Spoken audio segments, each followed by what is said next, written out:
Dziękujemy, pozdrawiamy. Dobrze, to nadszedł czas na kolejny wykład, tym razem bardzo interesujący.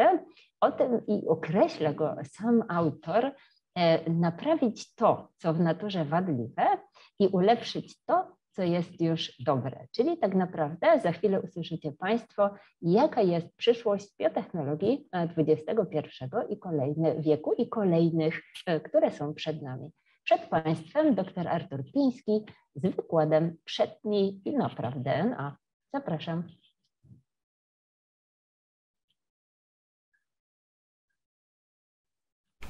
Szanowni Państwo, mam niezmierną przyjemność zaprezentować jedno z największych odkryć XXI wieku i to, jak już w chwili obecnej wpływa ono na Twoje życie, jak również w jaki sposób kolejne odkrycia w tej dziedzinie będą wpływać na Twoje życie i będą je transformować.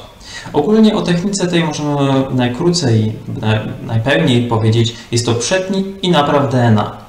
Generalnie działają tutaj one jak molekularne nożyce. Pozwalają nam na precyzyjne modyfikacje genomu, dzięki czemu możemy uzyskać pożądane zmiany praktycznie bez zostawienia jakiegokolwiek dodatkowego śladu.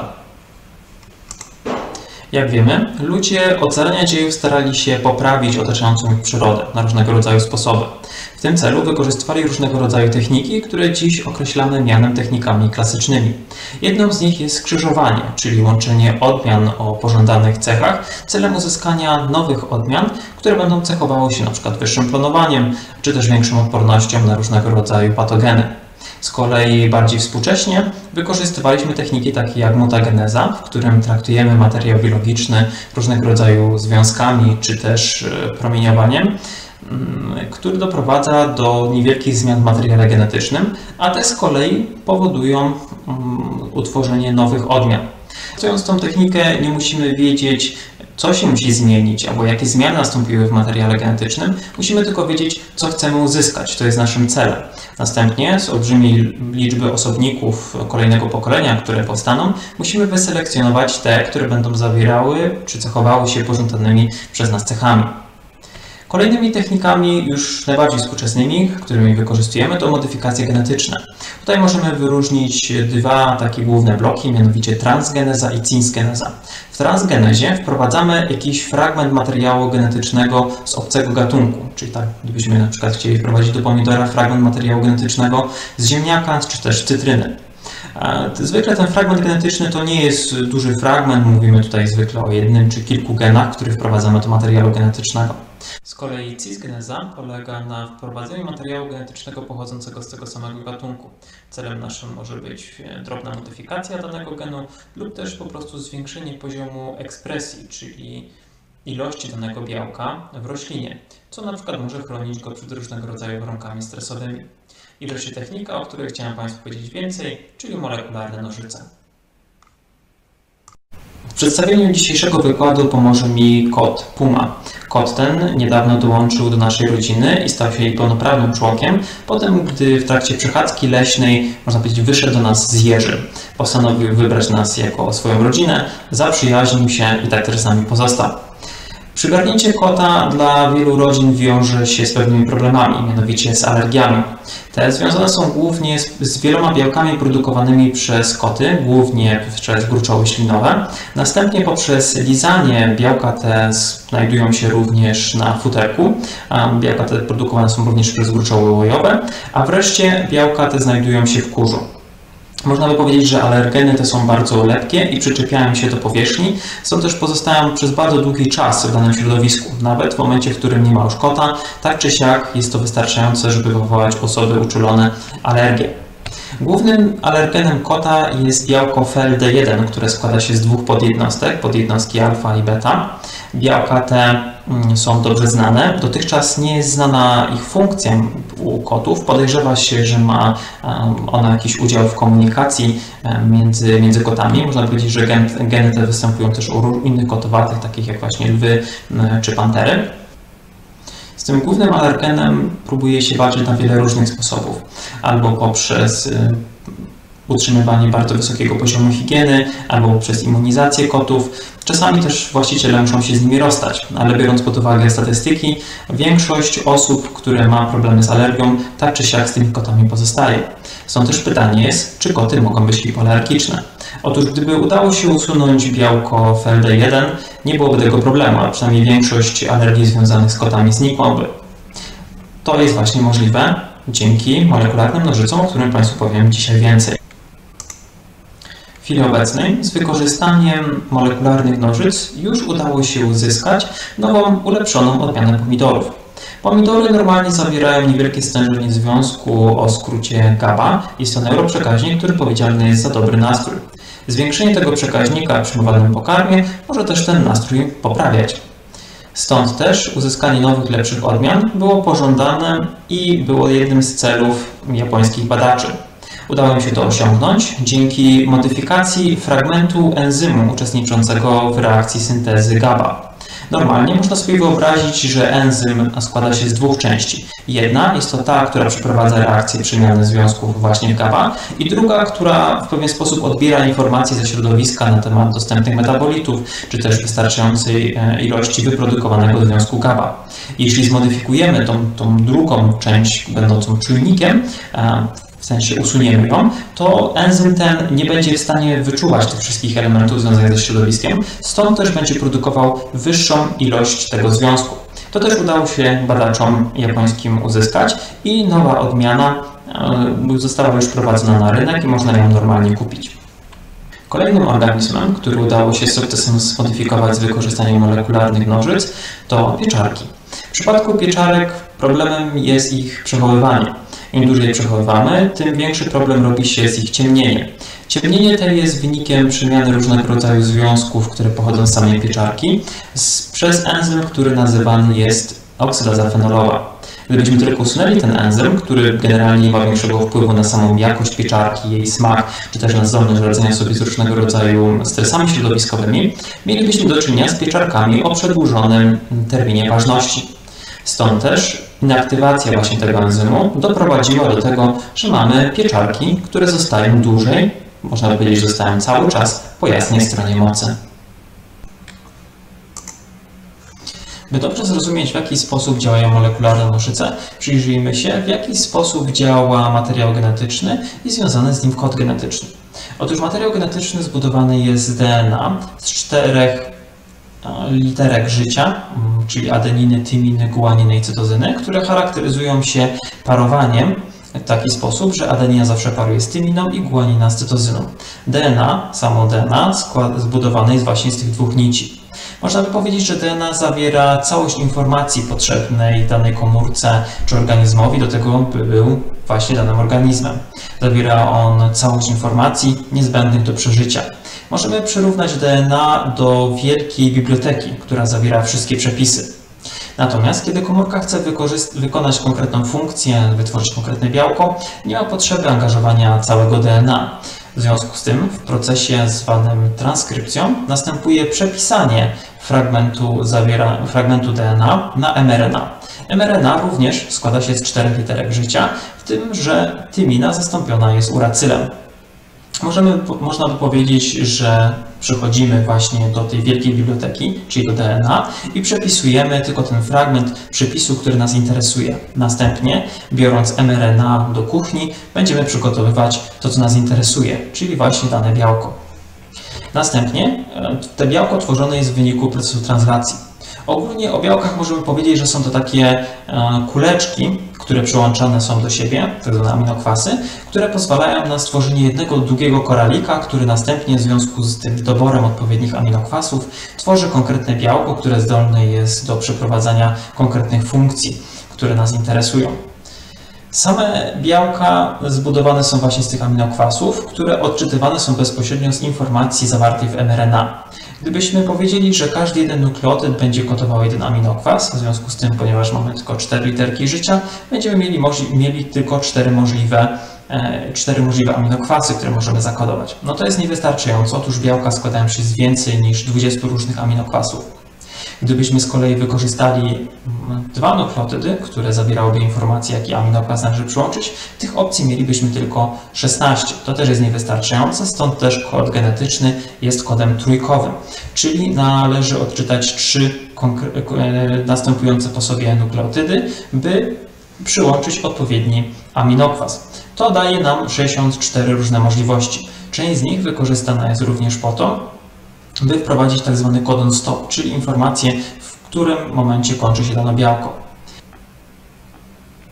Niech Państwo spróbują przeczytać ten tekst. Nie ma z tym większych problemów, ale myślę, że zauważyli Państwo również, że wkradła się tutaj literówka. Otóż Puma to owszem wspaniały kot, ale również dziki. Ta literówka, która tutaj się pojawiła, dodatkowa literka K, z pewnością nie sprawiła Państwu trudności w przeczytaniu tego fragmentu informacji, która jest tu zawarta. Z kolei spójrzmy, jak to wygląda z punktu widzenia kodu genetycznego. W momencie, w którym nastąpi wprowadzenie dodatkowego nukleotydu, tutaj obrazowanego poprzez dodatkową literkę K, wszystko, co znajduje się za tym fragmentem, następuje przesunięte, jeśli chodzi o informacje zawarte w danym genie. Tutaj zobrazowane jest to poprzez przesunięcie tzw. shift Cezara o jedną literkę, czyli zamiast A mamy O, zamiast E mamy E.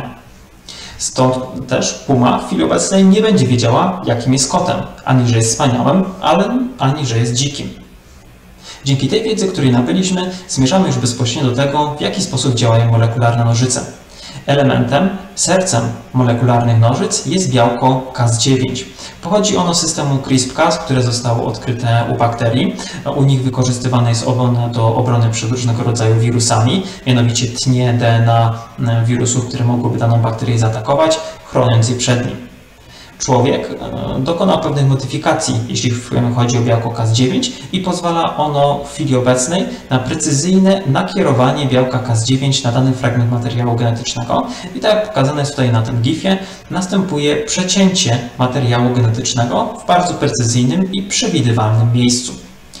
Idąc do samych detali, w jaki sposób działa białko Cas9.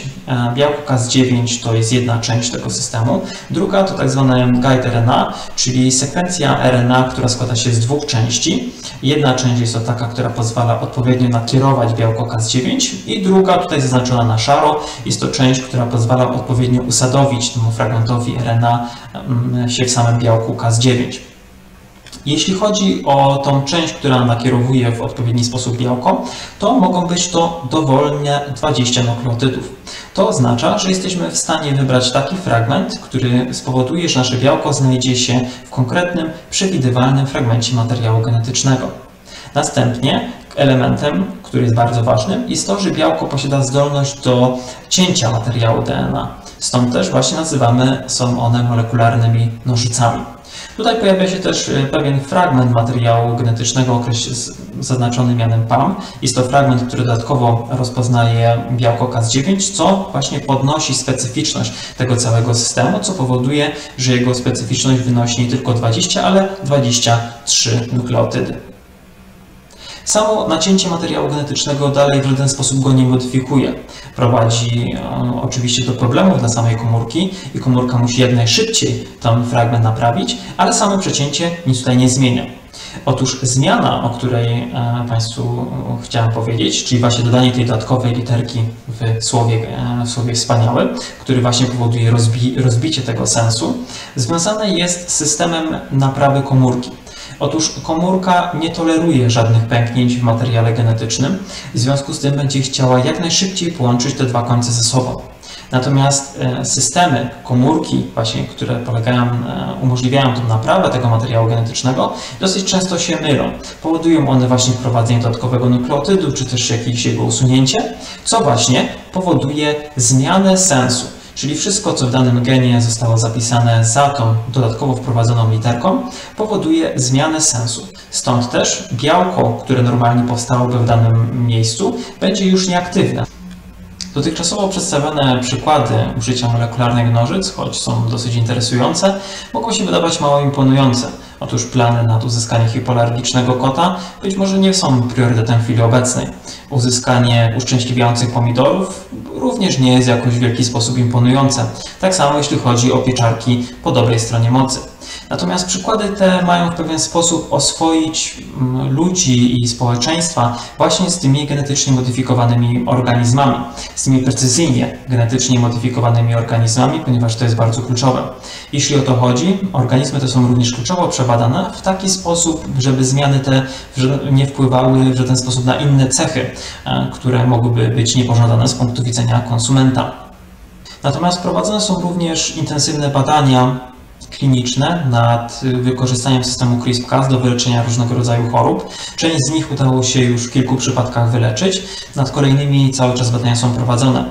Oczywiście mamy tutaj wiele problemów, jeśli chodzi o leczenie samych ludzi. Przede wszystkim musimy o tym pamiętać, że jakiekolwiek modyfikacje genetyczne komórek człowieka, komórek somatycznych, czyli na przykład naszych komórek krwi, nabłonka, oczu, one w żaden sposób nie będą przenoszone do kolejnego pokolenia. Z kolei modyfikacje, jeśli chodzi o komórki generatywne, czy też o modyfikacje zarodków, powodują, że ta zmiana będzie już wprowadzona do danego organizmu i będzie ona w pewien sposób utrwalona w populacji, jeśli dana osoba będzie miała dzieci, czyli przekaże swój materiał genetyczny w kolejnemu pokoleniu. W chwili obecnej już udało się wyleczyć kilka chorób w badaniach klinicznych, m.in. takie jak hemofilia, która jest ciężką chorobą krwi, czy też ślepotę o podłożu genetycznym. Najnowsze badania pokazują również, że będziemy w stanie uporać się z chorobami, które dotychczas uchodzą za niewyleczalne, mianowicie choroba AIDS wywoływana przez wirusa HIV. Oczywiście to, co dzisiaj Państwu zaprezentowałem, to tylko niewielki wstęp do samego tematu i z pewnością istnieje wiele różnego rodzaju źródeł, które mogą Państwu przybliżyć tą materię. W szczególności chciałbym polecić książkę Edycja genów, władza nad ewolucją. Jest to książka, której współautorem jest odkrywca właśnie techniki systemu CRISPR-Cas, tych molekularnych nożyc, Jennifer Doudna, która również została na to nagrodzona Nagrodą Nobla w dziedzinie chemii. Tymi słowami chciałbym Państwu podziękować za wysłuchanie tego wykładu i zachęcić Państwa do rozwinięcia ciekawości i zaspokojenia właśnie z wykorzystaniem różnego rodzaju materiałów dostępnych w internecie.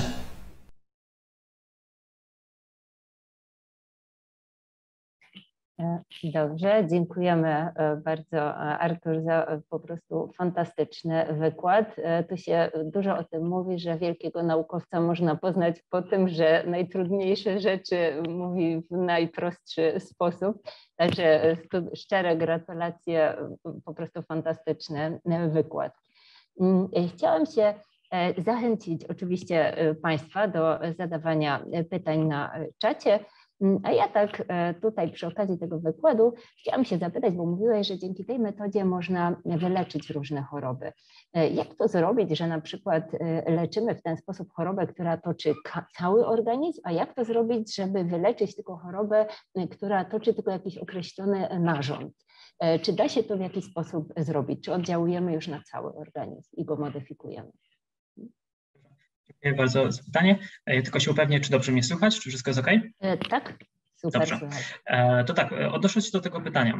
Oczywiście tutaj jesteśmy, można powiedzieć, na początku rozwoju tej technologii i w taki sposób modyfikacji właśnie komórek człowieka, więc musimy przede wszystkim pamiętać o tym, że co innego jest modyfikacja komórek generatywnych, czyli takich, które będą w stanie przekazywać materiał genetyczny do kolejnych pokoleń, a co innego, jeśli chodzi o komórki somatyczne. No więc jeśli chodzi o komórki generatywne, to na chwilę obecną jest taki, można powiedzieć, światowa zgoda, że nie będziemy modyfikować komórek generatywnych, nie będziemy w żaden sposób tego robić, no ponieważ to oczywiście grozi taką wprowadzeniem tej modyfikacji do całej populacji. Natomiast jeśli chodzi o komórki somatyczne, tutaj musimy sobie zdać sobie sprawę, jakie komórki chcemy zmodyfikować. To nie jest takie proste, żeby właśnie wprowadzić te białko, czy też sam materiał genetyczny do tych komórek. Musimy pamiętać o tym, że jakiegoś nośnika. Zwykle będzie to jakiś wirus, który wprowadzi właśnie fragment materiału genetycznego, czy też jakiś na przykład białka do komórek. Tak też na chwilę obecną modyfikacja wszystkich komórek całego człowieka stoi poza naszymi możliwościami technicznymi. Z kolei możemy modyfikować poszczególne grupy komórek. Tak jak tutaj wspomniałem wcześniej, mamy tą wrodzoną ślepotę Lebera. W chorobie tej możemy tylko wyłącznie zmodyfikować komórki siatkówki. Tak, jeśli tam naprawimy ten gen, to od razu mamy efekt. W momencie, w którym mamy hemofilię, jeśli zmodyfikujemy komórki szpiku kostnego, tutaj naprawimy, to od razu mamy efekt, tak, wyleczenia. Także musimy o tym pamiętać, że technika jest potężna, ale dalej ma swoje minusy, dalej musimy ją rozwijać, a i też dalej musimy rozwijać inne elementy, które pozwalają nam na efektywne wprowadzanie i dokonywanie modyfikacji. Dziękuję bardzo. No ale tu właśnie mówiłeś, że nie ma na razie tej zgody albo jest ogólne porozumienie, że nie modyfikujemy właśnie komórek generatywnych. Właśnie czy metoda ta, rozumiem, że jakiś wzbudza wątpliwości etyczne na ten temat na świecie? Przepraszam, czy mogłabyś jeszcze powtórzyć ostatnie pytanie? Oczywiście. Tak, tutaj mówiłam, bo sam mówiłeś, że jest zgoda obopólna, że nie pracujemy nad komórkami generatywnymi. Więc rozumiem, że są jakieś wątpliwości etyczne związane z tą metodą. Tak, no musimy przede wszystkim pamiętać, że pierwsze modyfikacje materiału genetycznego na poziomie zygoty już się dokonały, zostały dokonane przez badacza z Chin, można powiedzieć ku szokowi całego świata. Wszyscy byli tym oburzeni i generalnie ściślejsza kontrola została powołana w tym aspekcie, by się to nie powtórzyło ponownie. Jakby sama też modyfikacja, której podjął się ten badacz, to chodziło o usunięcie pewnego fragmentu receptora oporności na HIV, tak, żeby te dzieci były oporne na wirusa HIV. No też była słabą koncepcją i dodatkowo nieudaną, niewykonaną pod względem technicznym. Więc na chwilę obecną nie robi się tego i jest to zakazane właśnie z tego względu, że nie znamy jeszcze wszystkich konsekwencji, które wiążą się z wykorzystaniem tej techniki. Tak, musimy pamiętać, że to jest stosunkowo młoda technika, tak? To jest około 10 lat takiego efektywnego rozwijania. Natomiast jest wiele pytań, tak? Możemy mieć też jakieś modyfikacje w dodatkowych miejscach, co może na chwilę obecną może nie rozumieć do końca konsekwencji tego. Drugą kwestią jest etyczną, tak? To też w pewien sposób wyzywa nasz sposób, w jakim rozumiemy człowieczeństwo, tak? Jeśli będziemy w stanie to modyfikować i to czynić, no to co nas zatrzymuje, tak, przed dokonaniem jakiejś modyfikacji. Co nas zatrzymuje na chwilę obecną, to przede wszystkim brak wiedzy. Niewiele wiemy tak naprawdę na sposoby, co konkretnie musielibyśmy zmodyfikować w człowieku, żeby uzyskać jakieś efekty, na przykład superinteligencję, tak? To na chwilę obecną jest poza naszymi możliwościami, tak? Jesteśmy w stanie troszeczkę poprawić na przykład wydolność fizyczną człowieka jakimiś modyfikacjami, gdybyśmy bardzo chcieli, wyleczyć pewne choroby, których podłoże genetyczne znamy i te podłoże genetyczne jest proste, to znaczy jakiś tam jeden gen, 2 geny, natomiast bardziej skomplikowane rzeczy, to jest jeszcze początek, można powiedzieć, ale też musimy głęboko przemyśleć, co chcemy i jak. A czy słyszałeś może o jakichś wątpliwościach dotyczących właśnie na przykład sportu, bo tak teraz mi przyszło do głowy, bo sam mówiłeś to, że wzmacniamy wydolność. Czy da się w jakiś sposób sprawdzić, czy dany zawodnik nie przeszedł na przykład takiej kuracji, chociażby eksperymentalnej i dzięki temu nie wygrał jakiegoś wyścigu, meczu? Na chwilę obecną jednym z na przykład takich może być, nie wiem, podniesienie poziomu erytropoetyny i to wtedy też zwiększa wydolność, tak, to można genetycznie. Problemem jest takim, że w momencie, w którym wykorzystamy system CRISPR-Cas czy jakąś jego pochodną w taki sposób, że dokonamy zmiany, ale nie pozostawimy jakiegoś fragmentu genetycznego w genomie, to można by powiedzieć, że jakby widzimy, widzimy ten efekt tej zmiany w materiale genetycznym, natomiast nie jesteśmy w stanie konkretnie przypisać temu właśnie działaniu systemu CRISPR-Cas, czyli genetycznie, nie jesteśmy teoretycznie w stanie powiedzieć, że zostało to wykorzystane, zmodyfikowane, tak? Można powiedzieć, że to była przypadkowa modyfikacja. No, oczywiście tutaj możemy potem mówić o pewnym prawdopodobieństwie, tak? Są pewne jakieś takie charakterystyczne miejsca, w których jednak CRISPR-Cas działa, natomiast generalnie no to jakby wykrywanie jest trudne. To też jest swoją drogą zaletą. W momencie, w którym modyfikujemy jakąś na przykład roślinę czy jakiś inny organizm i nie chcemy, żeby właśnie postawić jakiś ślad genetyczny, z wyjątkiem tej naszej precyzyjnej modyfikacji, to jest to olbrzymią zaletą. Tak? Nie musimy się obawiać, że wprowadziliśmy, że zmieniliśmy coś więcej w genomie niż tylko to, co dokładnie chcieliśmy. Dobrze. Arturze, tutaj jest jeszcze pytanie od uczestników. Na początku prezentacji wspomniał Pan, że białko, które jest alergenem, najprawdopodobniej odpowiada również za komunikację między kotami. Czy tym samym taki niealergiczny kot nie stanąłby się upośledzony, czy mógłby mieć jakieś problemy z komunikacją z innymi kotami? Znaczy to przede wszystkim zaczynając od tego, to są domniemania funkcji, to jest pierwsza rzecz. Druga, faktycznie nie wiemy na chwilę obecną, jaki będzie skutek takiej modyfikacji. To są, można powiedzieć, są badania perspektywiczne, tak? Sami badacze mówią, że to w perspektywie kolejnych 8-10 lat być może uda się właśnie uzyskać pierwsze koty i to też wiadomo, trzeba się mocno nad tym tematem pochylić. Natomiast ten wniosek, który badacze wysnuli, że prawdopodobnie nie będzie to miało negatywnych wpływu, wysnuto na podstawie tego, że zanalizowano właśnie obecność, sekwencję tego genu u różnych kotowatych i on jest bardzo zróżnicowany. Cechuje się dużym zróżnicowaniem, co generalnie sugeruje, że nie jest to tak aż istotne dla funkcjonowania właśnie tych organizmów, bo zwykle jest tak, że jeśli jakiś dany gen jest kluczowy i niesamowicie szalenie istotny dla życia w środowisku, on będzie bardzo podobny u blisko spokrewnionych organizmów albo będzie wręcz identyczny. Jeśli jest on nieistotny, to on się będzie różnicował, tak? I tutaj to różnicowanie jest obserwowane, stąd też sugeruje, ale to oczywiście to są na razie badania wstępne, także trudno powiedzieć, jak faktycznie będzie to wyglądało na samym końcu. Być może jest to po prostu niemożliwe na chwilę obecną. Rozumiem, Arturze, czyli jak zawsze życie pokaże. Życie pokaże, eksperymenty pokażą, jaki to będzie miało wpływ i na to, czy te koty będą rzeczywiście uczulały i na ich wzajemną komunikację. Także bardzo Ci dziękuję. My mamy jeszcze czas na jakieś szybkie pytanie, więc ja chciałabym Cię zapytać, ponieważ jesteś młodym, odnoszącym ogromne sukcesy naukowcem, mobilnym, podróżującym, odwiedzającym wiele ośrodków naukowych, wciąż szkolącym się, wciąż uczącym się i już przekazującym także swoją wiedzę w takich popularno-naukowych wykładach, za co bardzo Ci dziękuję. A może powiesz mi Ty, ponieważ jesteś odzwierciedleniem jednak sukcesu zawodowego, jakie cechy powinien mieć naukowiec? I jeżeli ktoś wśród słuchających ma takie cechy, być może do nas na Wydział Nauk Przyrodniczych Uniwersytetu Śląskiego w Katowicach przyjdzie. Po takim wstępie czuję, że muszę powiedzieć coś wyjątkowo mądrego. Być może, ale to jest rzeczą taką trywialną, to musi być taka ciekawość dziecięca. To jest ciekawość, której nie da się zaspokoić. Zawsze bycie naukowcem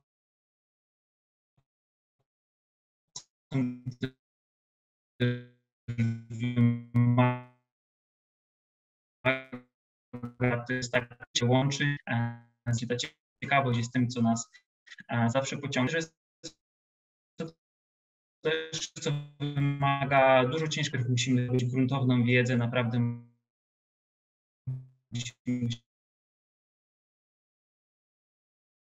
żeby przysporzyć się też właśnie do rozwoju naukowym. Jeśli widzą Państwo, jeśli chcą Państwo ciężko pracować, jest to zawód moim zdaniem dla Państwa.